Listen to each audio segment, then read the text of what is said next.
I recently asked my audience how long they spend processing a single astrophotography image. 91% said 30 minutes or more, whereas 56% said over an hour.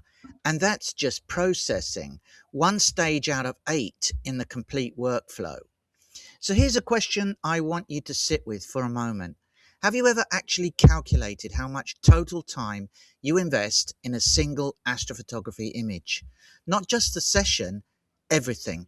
The planning, the setup, the polar alignment, the waiting, the troubleshooting, the processing, the reprocessing when you're not happy with the result. I'd never sat down and added it up. When I did, the answer was 15 hours minimum for a typical 2-session image. And this changed how I think about where the real time actually goes in this hobby. Whether you're just starting out and wondering what you're getting into, or you've been doing this for years and have never stopped to calculate the real cost, this video is for you. And at the end, I want to ask you something I've been sitting with myself that I haven't fully answered. I think there are 8 stages. I'm going to cover each one, explain what actually happens, and give you my honest time estimate and keep a running total so that you can see exactly where the hours go. Stage 1 is planning. Before you image anything, you need to know what you're imaging, when it's visible, whether the moon is going to cause you problems, and what the seeing and transparency forecast looks like. For experienced imagers, this can feel routine, but it's easy to underestimate how much time good planning actually takes you. Target selection alone requires real thought. Checking the moon phase, confirming your target rises high enough above the horizon during your imaging window. For beginners, this step is where most early mistakes happen. Choosing the wrong target for your equipment, imaging on a poor seeing night, we've all done that. Starting too late when your target is already descending, I've made that error too. Good planning prevents all of this. I've been developing a target planner tool. It's completely free to access, and I genuinely value your feedback on it. The link is below. It asks for your email so I can share updates and improvements, and so you can tell me what would make it more useful. I'd love to hear what you think. My honest time estimate for planning is 30 minutes per session. The single biggest time saver in astrophotography isn't faster software or better equipment. It's choosing the right night. Stage 2, set up before dark. Everything you can possibly do in daylight should be done in daylight. Mount assembly, cable management, camera connection, starting the camera cooling to your target temperature. Getting cables routed and secured properly in daylight takes 5 minutes. Diagnosing the same problem at midnight in the dark takes much longer. Okay, for beginners, this is the stage that most tutorials skip entirely. They jump straight to polar alignment and target acquisition. But the foundation you build in daylight determines how smoothly everything else goes. I genuinely wish someone had told me this earlier. My honest time estimate for this is 20 minutes. Now stage 3, after dark setup, polar alignment, plate solving, locating your target, achieving precise focus. Polar alignment on an equatorial mount has to be done after dark, or at least once the stars are out. I use Sharp Cap, which makes it reasonably straightforward, but it still takes time. Then you plate solve. Take a short exposure, have the software identify exactly where the telescope is pointing, and sync the mount. Then slew to your target, center it, and achieve precise focus using a button-off mask. Now, for experienced imagers, you know this stage. You also know it can go wrong in ways that are genuinely frustrating. Plate solving fails. HD2 won't calibrate. I've spent an entire hour on just this stage. Every experienced astrophotographer has stood in the dark at 11 p.m. wondering why the plate solve keeps failing. It gets faster with practice, but it never becomes completely predictable. My honest time estimate for this is 30 to 45 minutes on a good night. Budget for 45 minutes every session and be prepared for more. This is stage 4, waiting.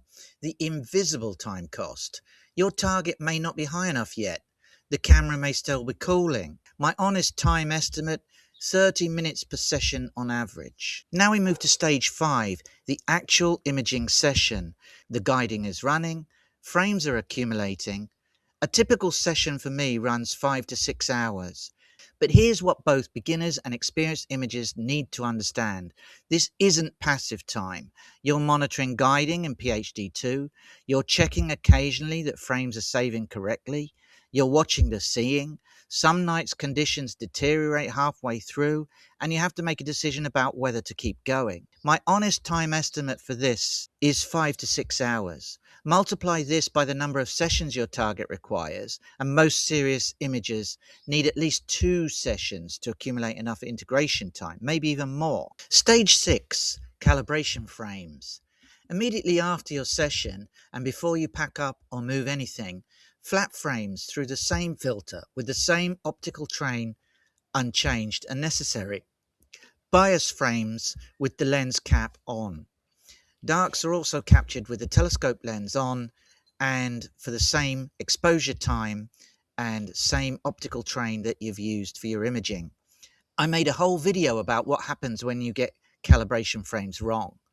The short version, skip this step and you pay for it in processing. This step takes 30 minutes and it's not negotiable. Now stage 7, linear processing. Everything that happens to your data before stretching, stacking in Cyril, applying calibration frames, background extraction in Graxpert, or color calibration, these are all processing in the linear or raw state. Calibrate before you register.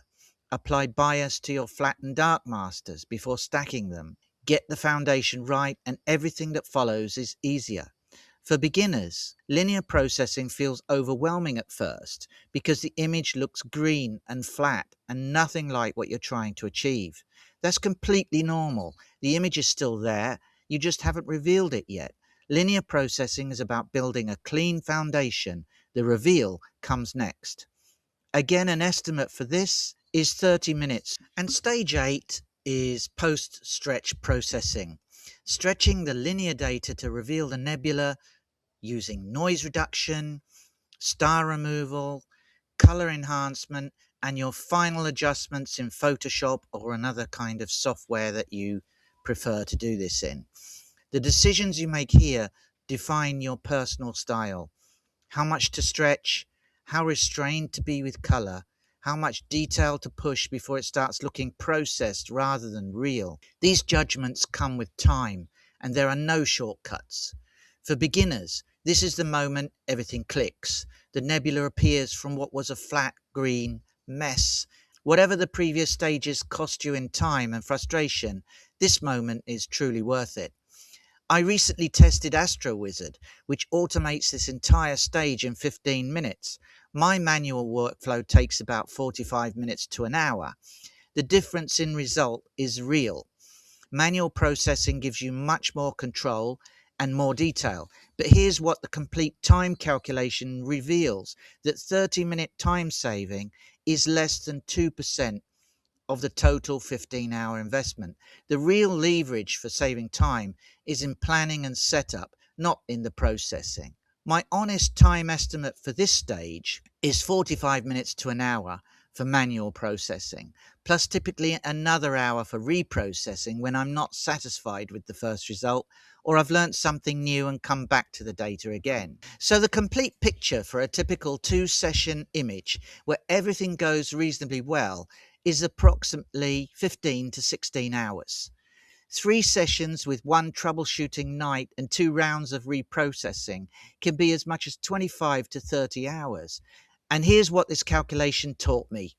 We spend a lot of time and energy researching faster processing software, better stacking algorithms, more efficient tools, but processing is actually the smallest time cost in the entire workflow.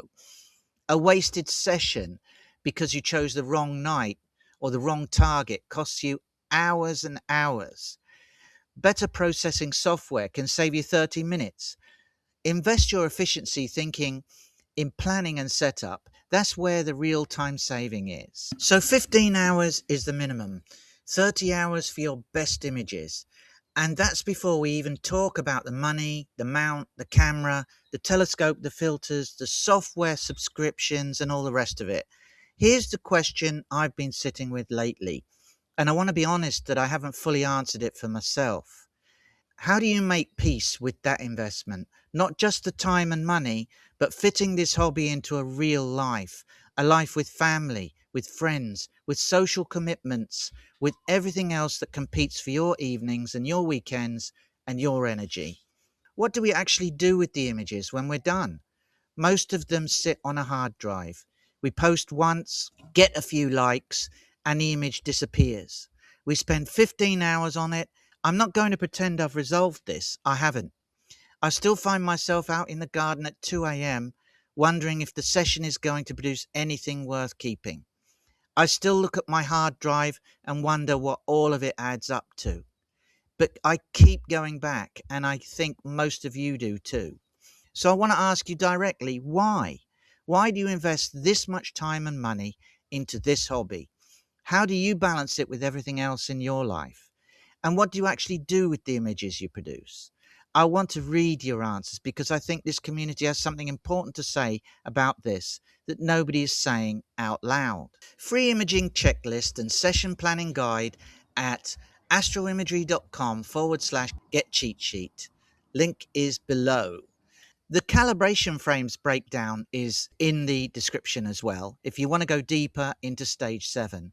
And the Astro Wizard time-saving test video is also there too. Thanks for watching, and I'll see you in the next one.